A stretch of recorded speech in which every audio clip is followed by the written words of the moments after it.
Psychose dans la province du Lac-Tchad après l'attaque terroriste qui a fait une quarantaine de morts. Le Premier ministre par intérim réagit. Il appelle la population à vaquer normalement à ses occupations et éviter les déplacements sur le lieu du drame.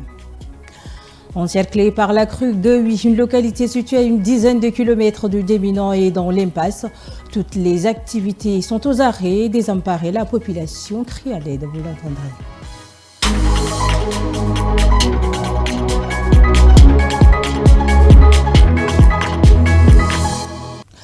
Bon après-midi à tous. À la suite de l'opération Askanit lancée par le chef militaire dans la province du Lac-Tchad, le Premier ministre par intérim Abderrahim Bremerhamid, ministre d'État chargé de la justice et des droits humains, garde des Sceaux, a fait une déclaration ce mercredi 30 octobre à la primature. Dans sa communication, il a salué le patriotisme et la solidarité manifestée envers les soldats engagés dans cette opération. Il a également invité les institutions et la population à vaquer normalement à leurs activités quotidiennes. Suivez. Que l'opération Askanit qui est lancée dans le lac est une opération purement militaire et sécuritaire. Je répète, purement militaire et sécuritaire. À cet égard, il n'est pas nécessaire que des institutions, groupes constitués ou des associations civiles puissent effectuer le déplacement sur le terrain comme certains l'ont fait par le passé. Nos soldats aguerris, expérimentés et toujours engagés sont en train d'accomplir avec efficacité et dextérité leur devoir comme ils l'ont eu à le faire lors de la dernière opération. Toujours dans le même sillage, après l'attaque meurtrière contre la base de l'armée tchadienne à Barkaram, dans la province du Lac-Tchad, à N'Djamena, la population déplore ce drame. Des réactions recueillies par Mbaïlas Emmanuel et Ralombay Bonaventure.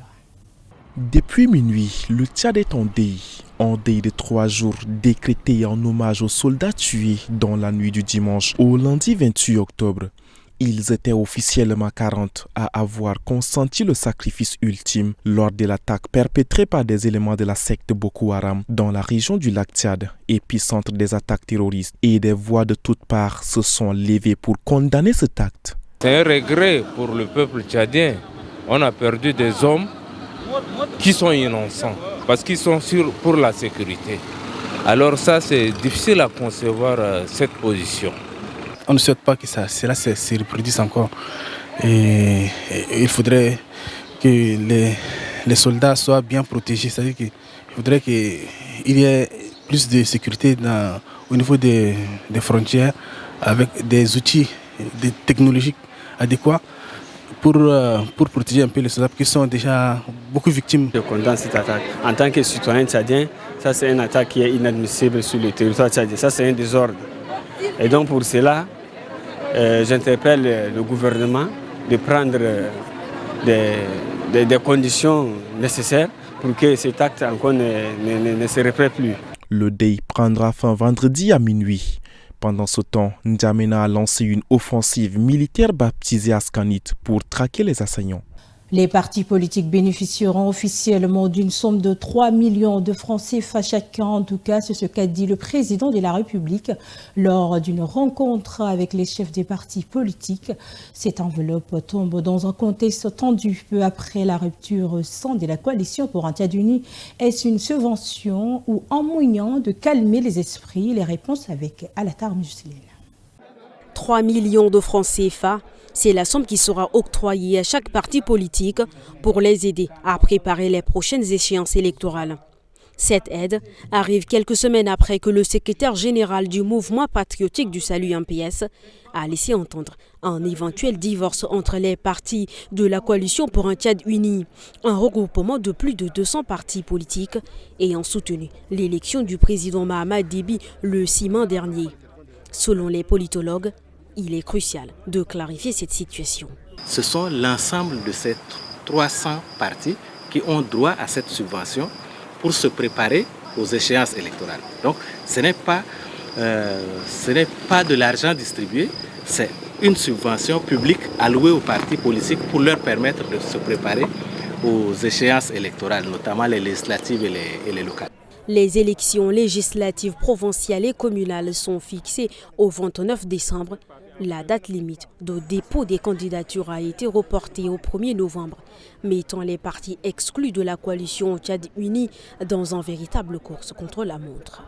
Je le disais dans le sommaire, à Goui, une localité située à environ 10 km au nord-est de N'Djamena, les eaux de crue encerclent les habitations, champs, maisons et écoles sont engloutis par l'eau. La population d'Aumur se sent impuissante face à cette catastrophe naturelle. Regardez. À Goui, les mêmes scènes se répètent. Les maisons englouties par les eaux, des écoles submergées par la crue. Les habitants pataugent pour vaquer à leur occupation. Les plus chanceux se déplacent en pirogue. À peine 2 mois plus tôt, c'étaient les pluies qui avaient mis cette localité historique à genoux. Aujourd'hui, c'est le Logone et le Chari qui sont, une fois de plus, sortis de leur lit, mettant à rude épreuve les habitants. On n'a pas de travail. Tous les champs sont inondés. Tous les champs sont inondés. On n'a pas de travail. On attend à ce que si l'eau tarit, on va commencer le travail. On n'a même pas les milles. On n'a pas de légumes. Tout. Nous sommes comme ça seulement. Aucun bilan officiel des dégâts n'est encore dressé, mais déjà on parle des centaines de maisons détruites, de morts, d'heures de cours perdues pour les enfants. La population, en colère, pointe du doigt les autorités. Impuissantes, elles croisent les bras et attendent que les eaux se retirent rapidement. Mais là encore, le sort s'acharne. Tchad Info Midi, c'est aussi l'actualité internationale à une présentation de Justine Alatar. Au Niger, le 29 juillet, la justice avait ordonné la remise en liberté provisoire de 4 anciens ministres de l'ex-président Mohamed Bazoum, arrêtés suite au coup d'État du 26 juillet pour attentat à la sécurité nationale et crime de trahison. Cependant, 3 mois après cette décision, aucun d'entre eux n'a été libéré, attendant toujours l'ordonnance de levée d'écrou. Les anciens ministres Ama Amadou Souley, Ahmad Didoud, Ibrahim Yakoubou et Rabiou Abdou restent en détention. Une source proche du dossier indique qu'aucune avancée n'a été faite depuis l'ordre de libération. De plus, une nouvelle accusation d'association de malfaiteurs a été ajoutée à leur dossier, entraînant un nouveau mandat de dépôt.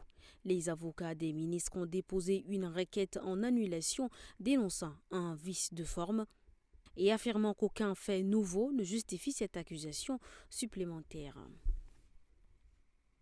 Au Cameroun, des violences meurtrières ont éclaté à Bamenda, capitale de la région anglophone du Nord-Ouest, le 26 octobre.